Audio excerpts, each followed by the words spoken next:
So it's a very dear song to our family. But we won't try to sing that now. I'm just going to share a couple of thoughts today, based off the back of that little video that we watched a minute ago. Because I think it's got quite a lot to it, actually, for a very cute little video. So when I first watched this video, I had three thoughts initially. The first one was, where did this Sunday school get their budget? And please, can we have it too? Because that was a very well done video. The second one was that I was very glad to see that there's cake in heaven, because this is what me and my children think must be going on. And there was quite a lot of cake eating. And I agree with that sentiment. Not biblical, but I still.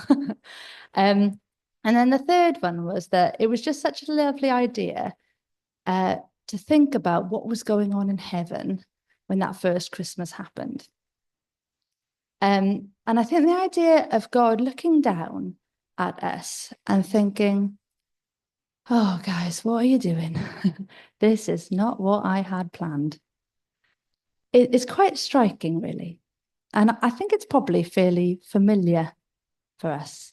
I don't know about you, but when I watch the news, or actually sometimes when it's just some situations that are closer to home, to be honest, you just think, oh, I'm pretty sure this was not the way things were meant to be.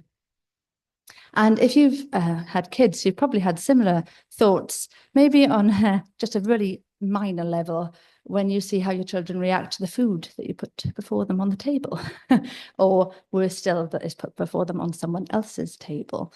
I think we've all had the feeling of, oh, I don't think this was the way it was supposed to go. But I think sometimes when we imagine how God sees the world, people imagine that God would be very angry about the things that are going on down here. I was thinking, do we imagine him to be a bit like a mum who's trying to drive the car, and then the kids are squabbling and making a mess in the back, and she's like, if you don't calm down, I'm going to come back there and sort you out. I wonder if that's what we think about how God felt before he sent Jesus down. But I think that this video, that young boy did a really good job of kind of giving us a glimpse of God's reaction, as I see it. He was looking down with sadness on the world. But when he said it's time to do something about this, straight away, one of the angels says, yeah, we're ready. Send an army of angels. We'll go sort them out for you, God. And he says, no, I'm only going to send one person. And then the angels, they imagine, okay, well, if it's just one person, it's going to have to be somebody really strong. And then God says, no, I'm going to send a little baby.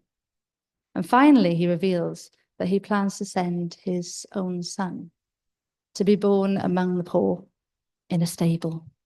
And the reaction to this is one of absolute disbelief. And well, it might be. Now, for me, Christmas is a really lovely time. I love Christmas. I am a sucker for Christmas.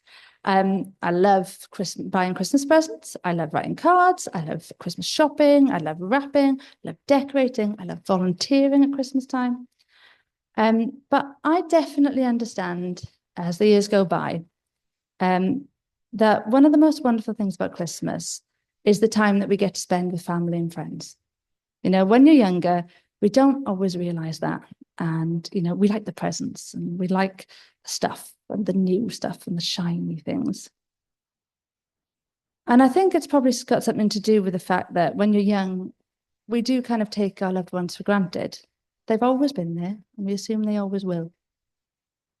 But then as you get older, you grow to value your loved ones so much more, because you know that you might not always have them. And you realize that they are the thing that is irreplaceable. And I think knowing this makes God's act in sending his one and only son to earth, his beloved son, as a vulnerable baby into this messy place, it makes it even more remarkable. Would I do that for anyone? But this is exactly what God did. As the Bible explains, for this is how God loved the world. He gave his one and only son, so that everyone who believes in him will not perish, but have eternal life. God sent his Son into the world not to judge the world, but to save the world through him.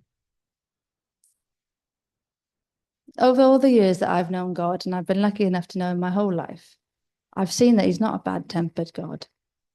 You know, he's really not looking to catch us out. He's such a generous God. All the best things in my life have been because of him, despite myself sometimes. He's looking to bless us and to love us, and ultimately to restore us to the eternal life and the fullness that he always had planned for us.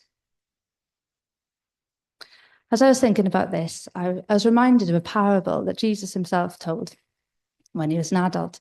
He told a story about a vineyard owner.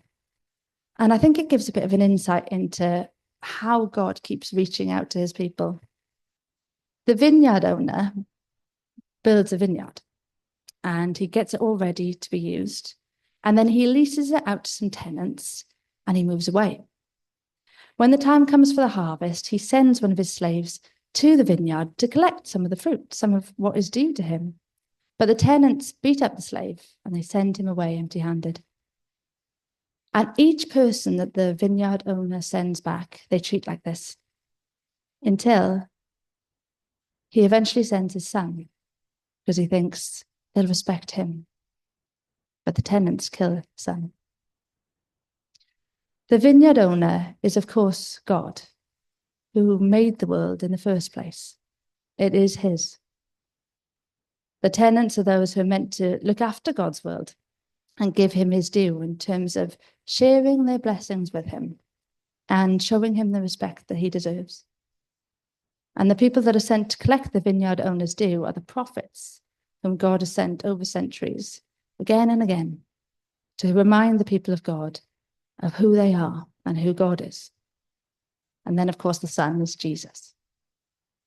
This story, I think, helps us to see clearly that God's not trying to get anything out of people that he does not deserve, and that he's not trying to take anything from us by force. He keeps sending messengers to help people understand who he is and what he is due and who they are and who they were made to be on this earth. But in this story, as in real life, he's often met by hostility, even when he sends his beloved Son, which was a massive act of sacrifice and ultimately the opportunity for our redemption.